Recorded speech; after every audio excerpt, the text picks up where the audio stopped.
കോടമഞ്ഞിൽ പുതഞ്ഞ തേയിലച്ചിരുവുകൾ. ഈ കടുത്ത വേനലിൽ ഇങ്ങനെയൊരു കാഴ്ച ഉണ്ടെങ്കിലോ?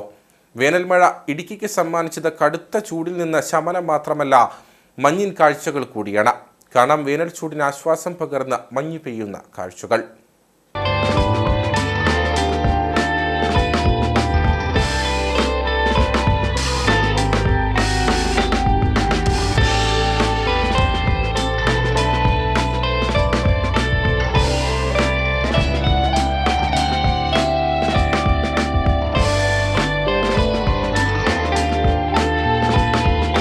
മൂന്നാറും പിന്നിട്ട് ഗ്യാപ് റോഡും കടന്ന് ആനയിറങ്കൽ ജലാശയത്തിന്റെ മനോഹര കാഴ്ചകൾ തേടി ഒരു യാത്ര. മഞ്ഞുകാലത്ത് മൂന്നാറിലെത്തുന്ന സഞ്ചാരികളെ ഏറെ ആകർഷിക്കുന്ന കാഴ്ചകളാണിവ.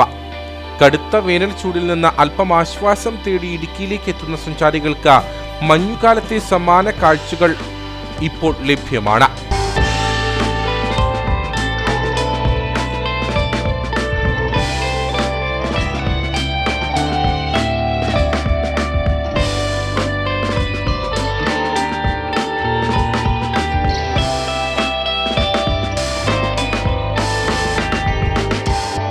തേയിലത്തോട്ടങ്ങളെ ഇടയ്ക്കിടെ വന്നു മൂടുന്ന കോടമഞ്ഞിന്റെ കാഴ്ച ആസ്വദിച്ച നല്ല തണുത്തുറഞ്ഞ കാലാവസ്ഥയിൽ വെറുതെ ഇരിക്കാൻ പ്രതീക്ഷിക്കാതെ അവസരം ലഭിച്ച ആവേശത്തിലാണ് സഞ്ചാരികൾ.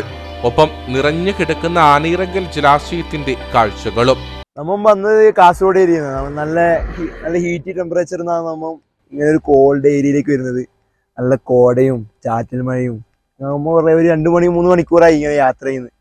ഏകദേശം ഈ ഏരിയയെല്ലാം കുറെ കണ്ട് നമ്മൾ ഗ്യാപ് റോഡിലും കഴിഞ്ഞിട്ടാകുമ്പോൾ വരുന്നത്. പാടെല്ലാം നമ്മൾ ഇടയിൽ കയറിയ ഓരോ കടകളും അതൊക്കെ നമുക്ക് പുതിയൊരു എക്സ്പീരിയൻസ് ആണ്. എന്തുകൊണ്ടും എല്ലാ ആളുകളും വന്ന് വിസിറ്റ് ചെയ്യേണ്ട ഒരു കമ്പൽസറി ആയി വിസിറ്റ് ചെയ്യേണ്ട ഒരു സ്ഥലമാണെന്ന് എൻ്റെ പ്രത്യേക അഭിപ്രായം പറയാനുള്ളത്. ഒരാഴ്ചയോളമായി ഇടയ്ക്കിടെ പെയ്ത വേനൽ മഴ ഇടുക്കിയുടെ കാർഷിക മേഖലയ്ക്കും വലിയ ആശ്വാസമാണ്. കൃഷിയിടങ്ങളെല്ലാം പച്ചപ്പണിഞ്ഞു. ഇതോടൊപ്പം പച്ച വിരിച്ച തേയിലക്കാടുകളെ തഴുകി ഇടയ്ക്കിടെ മഞ്ഞിന്റെ ആവരണവും.